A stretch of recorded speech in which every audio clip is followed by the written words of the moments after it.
Such valuable information and obviously great warning indeed. Now, when we're talking about a stiff neck as well, it's usually also something that will result from injuries often caused by, let's say, whiplash, sleeping incorrectly in a bad position, or having poor posture.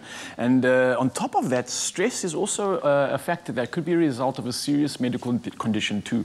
And one of these conditions we spoke about today is meningitis. But as discussed earlier, having a stiff neck, in addition to the flu-like symptoms, could be a sign of meningitis, and it should definitely be checked out by a medical practitioner immediately. But if you are experiencing soreness and difficulty moving your neck around, then this workout is definitely for you. So we've got qualified biokineticist Ilona Philander who's joining us, and we've also got Emilia, who's a kineticist specialist, and they're joining us in studio to take us through a few of these ways to relieve neck pain, neck stiffness. And I know there's so many people out there that are just waking up with an issue. So let's give a warm round of applause and a welcome to these beautiful ladies here. Thank you so much for joining us. Thank you.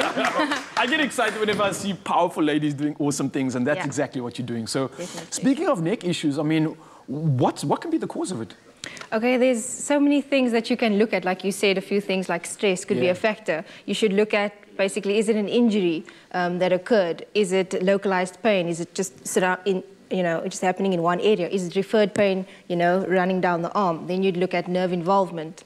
So like you said, sleeping patterns, and I think the most important thing is to look at your activities of daily living. Yes. Are you in an office job? Are you doing activities where your body is physically demanding, hard labor? So it's looking at those things and then determining, has this been a short-term pain or a long-term pain? And then narrowing it down. Okay, I need to see, like you said, a practitioner or physiotherapist, or is it at a point where you just need some strengthening work? So it's firstly identifying for yourself what has happened. Have I done something that has caused this pain, or is it just something that has popped up, like you wake up in the morning, oh, my neck is here. Yes. So basically it's just looking at that signs and symptoms, and like you said with meningitis, so if it's a chronic case, you'll have extra signs and symptoms like fever and headache and so forth. Where if it's just muscular or joint related, then you'll know that it's just localized pain. Beautiful. I love that advice. So look, I could spend the entire day with you, and I would, but for the sake of time, let's get into the good stuff, and let's share some of these beautiful tips. Maybe you got something that can relieve the pain from Mzansi.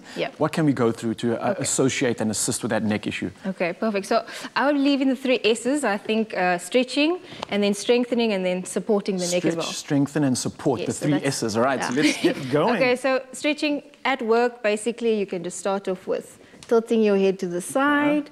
So you want to feel a bit of a stretch down here. Yeah, going almost towards my shoulder, is that correct? That's what you want to feel. So you don't want to be tilting your head, just laterally bend it, and then relax and change it over to the other side. While we are doing this, Kim, Emilia, sorry, I've got to ask you, you're a kineticist, so you specialize in working with youngsters, children and kids. Yes. Is a neck issue something that's also prominent with the kids, or is it only for old people maybe when you wake up with a stiff neck? Or I'd say mainly older people, like you say, because, I mean, there's more stress on us as adults or grown-ups.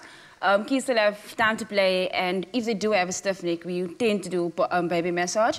As well as stimulation with the kids. Oh, so beautiful. All right. Well, I'm loving this so far. Already feeling a little bit of a looseness. What's the next movement that we can do? So basically, you can do some range of motion exercises, which is basically just chin to shoulder. You start over there. Shoulder, okay, and then what you do is we call it half moons. Okay. And you can just slowly roll down, roll over to the other side, to the other shoulder. Ooh, good. I like you should that. feel a bit of resistance. I'm feeling a bit of tension at the back of my neck now. Is that correct? Yes, you would feel that. That's just giving an indication that your posterior side is quite tight. So you want to look at, releasing your traps as well.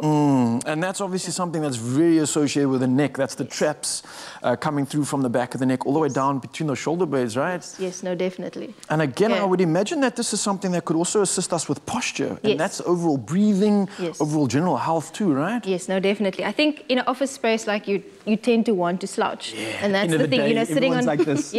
Or sitting on the bed and doing your homework or watching Netflix and you're just crossing your legs and automatically you're not engaging in your core. So basically at work it's just tightening up that core, setting that scapula backwards, chest out. That's what you want. Setting your scapula backwards, right? And that's the shoulder blades that are in our back, right? For Mzansi over there, that's curious, okay. So sitting back, I'm standing up tall, okay? Yes, so what you would want to do is how you can practice, setting that scapula.